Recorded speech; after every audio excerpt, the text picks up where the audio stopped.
back with another video. Today's topic is just a little bit different. This is Morning Talk with y'all. I just want to introduce another segment to the channel. I want to talk about more so money management. So you see the topic of the video, how me and my wife was able to save 18 grand 1 year. And then I'm going to hit on 5-6 tips that we implement now. We implementing some of the strategies from the old, but it's just a little bit different. We had to add more things in because we spend more money now. And so we had to rearrange some things. So anyway, how we was able to save 18 grand? We was able to save 18 grand because our income debt ratio. That's the most important thing right there. So when your bills are low, you good. But if your bills are high, it's totally different. So that's why we exercise a little different now.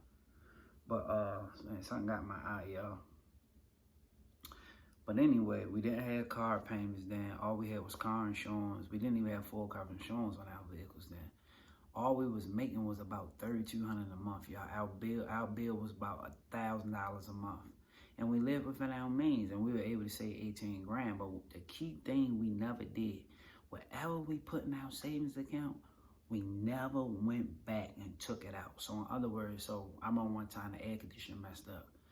We spent about $2,200 getting it fixed. Whenever the cars go wrong or anything like that, we wouldn't put in our savings account before we took out. So in most situations, you're not going to have emergencies every single month. So 8 months out of the year, we was able to put up a little $2 grand or 20-something hundred. But then other 4 months out of the year, we probably didn't, maybe like Christmas and things like that. But if you save up 8 months out the year, and can't say the other 4, you still gonna have a pretty penny left over. So that's how we was able to say that 18 grand, because that's what we did. We never pulled out. And if we needed some money and we didn't have it to get through the week or something that happened or anything like that, man, we would call somebody up and ask them for the money. And then we would give it back to them when we got paid on that next Friday. But the thing is just being disciplined, because once a lot of times when you got access to your savings account, if you pull out of there, you know what I'm saying, you'll go back and pull back out again. So you gotta set that law. You gotta hang in there and not pull out of that savings account. So fast forward now to where we at now. So we had to start implementing these things that we implement now. I'm laughing, y'all, because I'm thinking about how funny it was. I make pretty good money, and I'm saying to myself, like, man, what the world going on? What the world going on? I know how much money I make. I supposed to have a little bit more money left over. And so I wrote a couple things down. So first down, I'm going to say budgeting. Budgeting is the foundation of wealth. I believe that budgeting is your foundation to wealth. I don't think budgeting is going to get you wealth, but I just think it's the foundation. I think investment is going to make us wealthy. Investing, having multiple streams of income. But I feel like you got to be disciplined. You have to know how to budget. Okay, first thing. Now, these are things that I'm doing now. Budget everything. Make a budget for everything. Have a budget. Live by that budget. You know what I'm saying? Live by all means. Set a budget up. You and your wife, y'all sit down, y'all talk. Do what y'all got to do. Once you write all your things that's going out and know how much you got coming in, now you can go back, you can sit down, you can look and see what can come out, y'all. I'm looking at a text message, I'm sorry, I'm on my iPhone. But then you can be able to see what's coming out and what's coming in and what's going out. And my situation, y'all, only thing I could take away was my cable bill. That was it. So in my case, I had to make more money. So I'll get to that later on. But these are other few things that we did. We figured out what triggers your spending, like for the unnecessary spending. So in our case, we wasn't spending, but we was giving. Like if people needed money, if somebody needed to hold something, borrow money, and me and my wife, we the type, we give it to you, we're not expecting it back. So in our situation, we were giving out money that we didn't have, birthdays, holidays, situations come up, we would always give and went and chat before we put these things in place. So figure out what triggers your spending. It could be you going online, looking at stuff, make you want to order stuff. Women might be makeup, getting your hair done, things like that.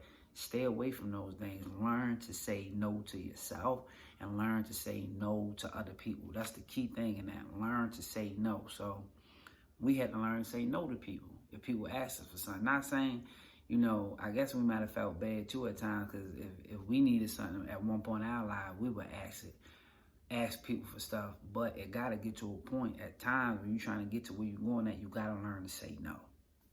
Okay, that was one thing.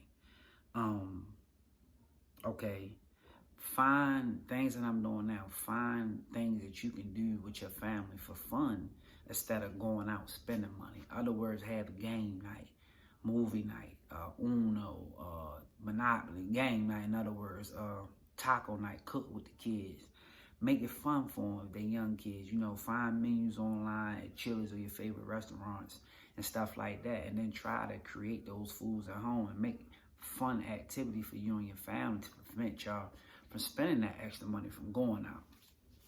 Okay, another thing that's really, really blessed me now, y'all, is automated savings. So I use Stash app. So Stash app take $140. It take 50, 100, 10, 20, 30. Yeah, $140 a month. So I get $70 every other week. Taken out of my bank account, going right into my savings account with Stash app. So just imagine you save $140 a year. But this is money that you never touch. But if you can squeeze $200 a year in there, then that's cool. Just say if you cut back on that fast food that you spending $50 a week or $100 a month, but you able to you cut back on your fast food, but you already looked at it and say, man, I was spending this much money. Connect it to the Stash app and just let the Stash app take it out. That's all you got to do, is let the Stash app take it out. And you wouldn't imagine how much money you'll have saved at the end of the year. I mean, it's not a whole lot, but it's still to know that you got that money sitting there. Another thing is, what helped me out so much is having a vision board, something that I can see every day. Put it in a place that you got to walk by. You know what I'm saying? Have your goals set there. Have your bills that you're trying to knock out. Have it somewhere that way to remind you when you leave out the house every day. It'll keep you motivated on hitting them goals. I know I just made a video on goals and stuff like that, but I feel like that has really blessed me. So it gives me something to think about. It's always on my forefront. It's always on my mind when I'm trying to achieve something. So I think a vision board is very important. These are just little things that we can start implementing in our daily lives that our parents didn't teach us. And that's why we're in the situation that we're in right now, you know, because we didn't implement little money management tips. And like I said, I feel like budgeting is the foundation of wealth. I think there's a lot of other things you got to do, but I think budgeting is the foundation. Another thing, stop buying things, you know, just stop spending, period. Stop spending. This is one thing we always tell the clients in the mental health field. Needs versus wants. Write down a list of needs and a versus wants. Cut out all the wants and really focus on what you need. If you need, and if it is something that you want, what I've learned to do now, what I'm implementing now, is to save for that thing that I want. For myself, I want the 4-door Porsche. I told y'all that in the other video. I want a 4-door Porsche.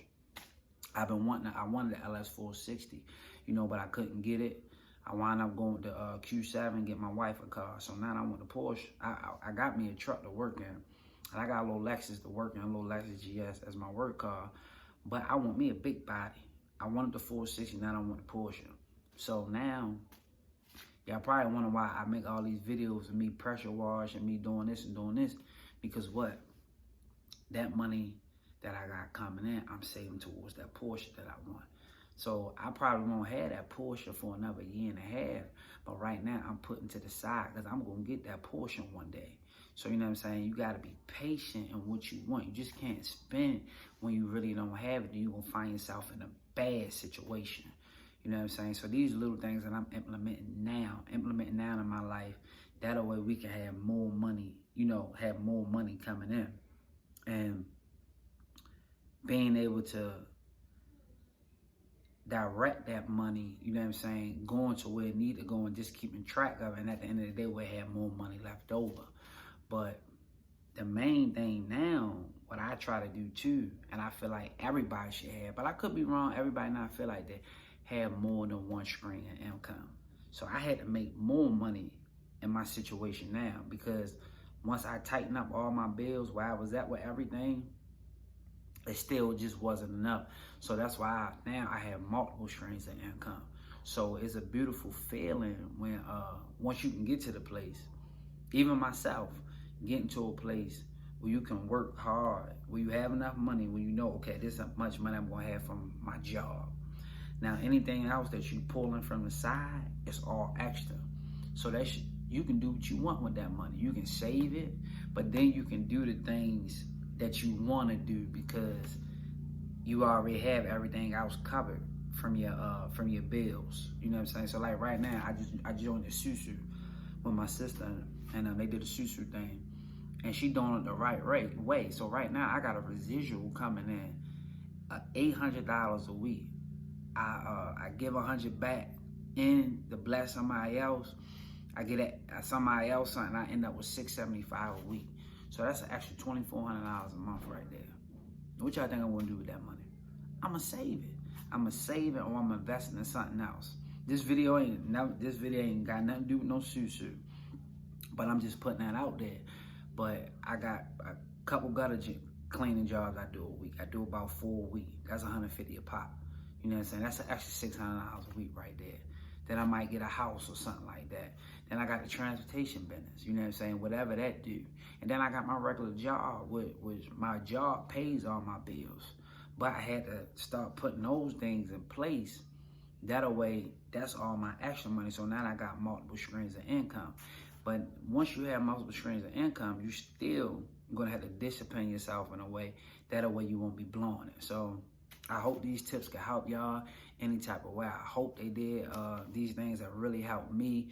And when I was in a place where I didn't have a lot of bills, I just stuck to that one rule. Never take out what I put in.